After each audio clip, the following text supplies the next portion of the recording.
August 4th, 2023, W Ellis Clinic. Okay, this is from my bug guy pest solutions. Plantar fasciitis, both feet got denied. Surprise, surprise.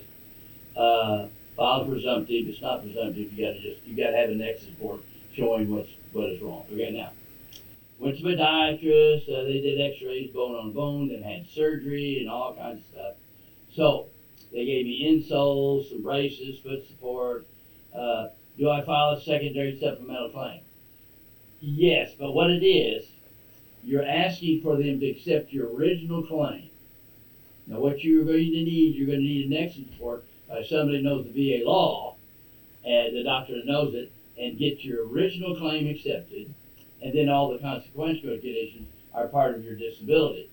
For instance, you can go to va.gov and sign in, get yourself to sign in, and you can see what your disabilities are. So here's a person who happens to be 100%, but here's his rated disability, left ankle strain disability, not service connected. Now that's gold. Right ankle condition, not service connected. That's gold. Then PTSD's got 70%. So what we've got, we know you filed it sometime in the past. So when you win this case, they have to go back to the date that you filed. In fact, we just got somebody who called in and said, thank you very much. We did a Nexus report. They had to go back 10 years. He got $100,000 plus. The VA called, which I really appreciate this guy. Called this guy and said, it's a real check, cash it. Okay, so you never, in the past, you could, a VA Veteran Service Officer said, let's file a new claim. No, you always want to go back to the old claim. Now they make you go back to the old claim. So I don't think you can get screwed anymore. So you can look up your disabilities and all those denials. Now, even though this guy's 100%, we want to get paid for that disability up to your 100% time. Okay, so yes, and all those other conditions. Now, I would assume with all the stuff you've been through, you walk with a bad limp, you probably have knees and backs that need to be added to your claim as consequential to your feet. Now here's Joe. Love the videos. Okay. I'm going to ask Paige, will I be paid for a holiday that falls on a day when I'm receiving continuation of pay? Receive a holiday pay? If he's getting continuation of pay and there's a holiday, do you get paid for that day? If the agency would normally pay him for that, then yes. If they normally pay you for that day, then yes. Okay, thank you. Thank you. Okay. Our claims coordinator, who knows more than I do, by the way. You don't ever want to talk to me. You want to go to Paige and Sherry. Okay. David, let's see. I was injured in auto accident when I was on a direct road to my attending physician's office for purposes of follow-up treatment based on on-the-job injury. Can I receive OWCP benefits for the second injury? Yes. You sure can. All right? And they'll probably fight you, but we'll take care of it. Jennifer, my postal service appointment was terminated some time ago. OWCP has all of our workers' compensation. They paid compensation benefit for several years on the basis of my loss of earning capacity. The Postal Service said, now this is very important, folks, federal employees, has now requested that I report for a medical examination, see if I can return to work. Must I do so? Absolutely. You go. You don't go, check it off. Now, be very, very, very, very, very, very, very careful. A lot of people like to do second at this thing and try to cut off your check, and they'll do a functional capacity evaluation, and they'll say non-compliant, refuse to work, and when really you couldn't move your arm. Not that you weren't compliant, you can't move the arm. Okay? So be very careful. So I would recommend that you get somebody that knows how to do an FCE honestly. That's probably you're going to have to come fellow students. Because a lot of times, if a physical therapist is doing it, they're looking for, you ought to be working harder, you ought to try harder. No. Or they'll push you or something. No. And then you get somebody ready to say, when they cut your check off, they're getting ready to do it. I'll bet you. They're getting ready to cut your check off. But you can stay on workers' comp until you die. You're going to have to go through a lot of shit. For instance, 60-year-old postal worker, city carrier, got hip, knees, and ankles, or arthritis and hip replacement, and he's on workers' comp at age 60. The nurse case manager wants him on FERS, 40% taxable. I said, that's a good idea. Save post office a lot of money. Why would he be that stupid? You hired him under a 1916 law that is ridiculously fair. If employment factors contribute the slightest amount, like we just mentioned, he's on the drive-in to go to a doctor's appointment, it's covered. The only change is 74, you get to pick your doctor, and your doctor's God. His report has more probative value. Like if you're in a car wreck, both sides have equal opportunity to offer their stuff. And federal, your doctors is the only opinion that counts. So they didn't like that. They sent him to three second opinion doctors who said he could work. And yes, he can work, but these are restrictions. In other words, he's got to be sedentary. He can't stand, walk, climb, blah, blah, blah. He certainly can't be a city carrier, which is his job. And I said, yes, he can. I filled out a form with all the different restrictions. Yes, he can. And the post office said each time, said, we don't have a position, so he stays on workers' comp until he dies. Now, post office, you can actually send him to another government agency to give him a sit-down job. But I've never seen anybody do it. It's out there. It's the end of the year agencies. You see all the money you're spending on workers' comp, you can get them on workers' comp by getting a job at another agency. Like prisons. That's a contact sport. You have to be full duty because you're danger yourself and all your fellow officers. I mean, that's just that. So there's a lot of things there that you can do other places that you can't do at the prison. But I've never seen the Department of Justice figure that one out. Oh, it's your law, and all I want you to do is follow your law. So you can do that. But you're going to go through hell. I think when you file a federal workers' comp claim or a VA disability claim, because it's administrative law and all the stuff that goes with that, you should file for PTSD to start in 6 months. In fact, I had somebody that was on workers' comp at 75% of the pay and elected to retire on FERS at 40% just to not be involved in harassment. Probably had a 10 years life because they don't see the Department of Labor and go, oh. I'm just different. One day they said, IRS said, through a war. And I opened up, my face dropped. It was a refund check. I was so disappointed. I just love war. Because in this thing, we always win. Because the law, both federal and VA, is extremely fair. It's administrative law. For instance, in the VA, if you go to Board of Veterans Appeals, and I would always recommend if your local person turns you down, go straight to Board of Veterans Appeals. Don't let the VSO officer say it's easier to piddle around. The people that denied you are going to continue to deny you, especially if it's something stupid like has noise induced hearing loss, but 3 years in artillery didn't contribute. You don't go back to those people. You go to the Board of Veterans Appeals. It'll take a year or two. The judges are lawyers. They know the law is pro-vet, and they go. In fact, you want to go to VA Gov and look up cases and Google Ellis and see how often, because we tell the truth. Like I had a vet once on glaucoma. It's not my opinion that your glaucoma is service connected, and I'm keeping it $500. Okay? But it's not my bet. There's probably case law and medical law, and there's probably doctors that would, and I recommend you see them. But I can't. Jesus reads my report. So anyway, so we tell the truth. We want the government to do the truth, but you've got to get to a plain person that does. For in federal, we get an oral hearing. I've never had an oral hearing person yet that wasn't an intelligent person that just called it like it is. Board of Veterans Appeals, same way.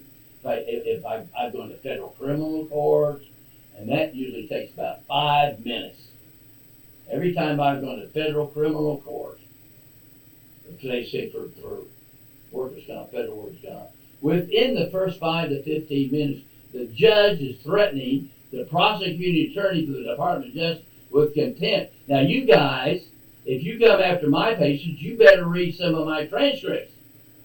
I will not put up with your stupidity. If you think your badge gives you authority, you better know the law better than I do when you walk in the courtroom with me. Because I'm going to demand that you follow the law. And if you've got a badge, you must follow the law. I don't have to.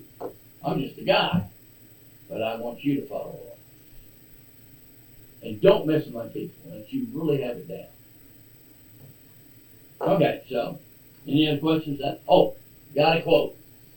That called it, I think it told you. No, don't call it Nicole. I figured it out. It's VA, it's deny, and hope they die. They go away. And so when you get turned down all the time, do not give up. Because the law's on your side. Well, my beloved, thank you for letting me see you guys and talk to you. And, now, you understand that all my staff knows more than I do. You're just talking to the talking head. Truly, I mean, I'm not kidding. They really do. So if I keel over die, you're still in good shape. God bless. We have one question. Oh, good question. Someone on YouTube referred to as It's That Time says, "Hi Doc, is there any case law for service connection for NGUS, monoclonal antibodies, yeah. and hypertension also for Persian Gulf vets? Can you help me with Oh, my yeah. Nexus Now, on the both?" hypertension, we're going to get that. There is, we'd have to look up case law, but there's probably some medical literature too. Because there's a gazillion pages of medical literature and a gazillion case laws. Okay? And it's VA, which is very fair. In other words, just in case we're going to accept this to make sure we don't screw the vet. There are a lot of cases that I take in federal workers' comp and in VA that if it was a personal injury like car wreck or a state workers' comp, depending on the state, I said, no, no. I don't want to take your money. No, because you're not going to win that. It's going to be a dead-end street. Because there, the criteria to prove is higher. Like in criminal law, beyond a reasonable shadow of doubt. Civil law, they take OJ in court. It's hardly even written paper. State workers' comp's about here. Now, federal and VA, you're not going to see it because it's just, I'm going down here. Mm-hmm. The slightest amount makes it service-connected and federal workers' comp. And also in VA, if you're 20 years of service, you develop something, it's covered. Not even cause, it just happened while you're in service. Or, if you have rheumatic fever, you have a heart murmur, they don't pick it up on the entrance physical, that's now service-connected. Very fair. But no one knows the law, and the big problem is pretend like I'm a doctor, because I really am, and pretend I've got a white coat on. We have no training. A white coat has to give you a Nexus report in federal workers' comp or in federal workers' comp and VA. Now here's the problem. I had a doctor, wonderful doctor, Vietnam, Buddhist, not a Christian, goes back to your mission trip, and he works for the VA. Okay? And the company that hired him did not. A little louder. The company that hired him did not give him any instructions. I'm not aware of any company hiring VA doctors, nurse practitioners, and PAs telling them to screw people and not write zeros. Okay? I'm not aware of that. They ran me. If I did, you would know about it. No. They just said, well, you've got a white coat, you probably don't know how to do this. Well, unfortunately, we have no legal medicine training in medical school. So when the Lord actually spoke to him, he said, you're not being fair. So he spent a week with me and learned the law. Okay? 50% of litigation, car wrecks, workers' comp, Social Security, VA disability, requires a white coat's opinion. And all we learn in medical school about legal medicine is that lawyers don't go to heaven. And that's still true. It's the beginning of my courses. Okay? And so we mess up the system because we don't know how to write a Nexus report for VA. We don't know how to write causation for federal workers' comp. Because you can't just say, I'm a doctor and I believe it. No, you got to explain it. And you're explaining it to lay people, not fellow doctors. I love the classic one. Company truck, wreck, neck surgery, fusion, Insurance company, the state works comp. Insurance company said, doctor, is this work related? I don't know. I didn't see the truck roll. And that's where you go. So your doctors, nurse practitioners, and the PAs, the VA are going to deny some of the stupidest things because they don't know the law. And I'm not aware they're told to. Mind your own business says, is arrhythmia connected to exposure to benzene? Arrhythmia. Arrhythmia? Anemia. It's ARTHMYIA.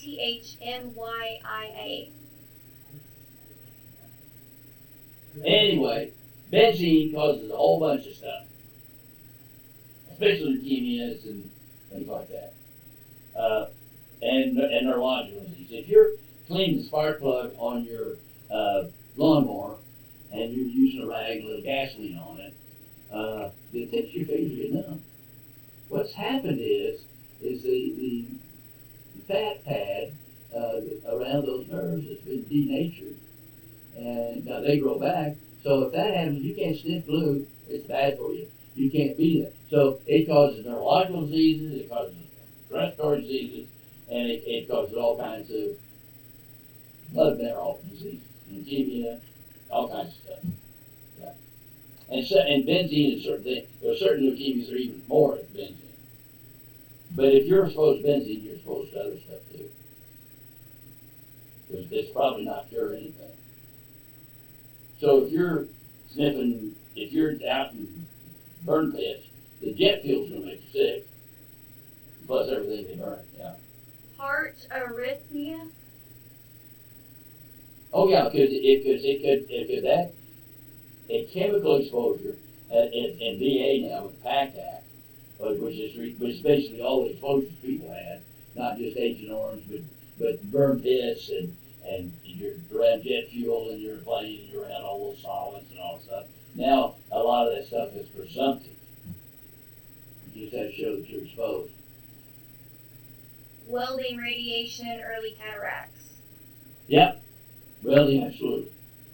Absolutely. I mean, you've got to cover both eyes. I mean, you just can't look at it, okay? And it's not just the cornea. It'll absolutely, that's an easy. And there's case law for that in both federal and VA and lots of medical literature. Yeah. So, you can always just get turned down. But now remember the point today, if you were turned down in the past at VA, you would go back and get that, you get a Nexus report, you get that approved, and they pay you forward. That's a lot of money. But I really appreciate the VA or whatever. Called me, I said, you're getting a $100,000 check, it's real, don't tear it up. Okay. So it's fair, and if you're a Christian, you're supposed to obey the emperor, and the emperor's law is this is fair, you're supposed to file. So when you get turned down, which you are, it's like most of the majority of Social Security, you first file is turned down. Then you get an attorney and you go do an oral hearing. It's a shame because it's your money. They ought to give it to you. You're not causing it. Okay. That's all I got on my end. I think we're through. Bless you all.